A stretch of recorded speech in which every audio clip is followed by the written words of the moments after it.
Gali Ginanjar tak memungkiri ada perasaan cemburu terhadap Sony Septian karena lebih dekat dengan King Fahz. Meski begitu, mantan suami Fairuz Ar-Rafiq tersebut mencoba legawa. Awalnya, Gali Ginanjar mengaku senang melihat kedekatan King Fahz dengan Sony Septian.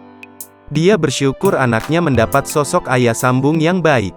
Gali Ginanjar melihat kedekatan King Fahz dengan Sony Septian karena adanya ikatan rasa sayang dan kenyamanan antara ayah dan anak. Berarti Fahz itu menerima kasih sayang, rasa aman, kenyamanan, dan ketulusan dari Sony. Sony kan benar-benar mencintai Fahz dengan tulus, begitupun Fahz menerimanya.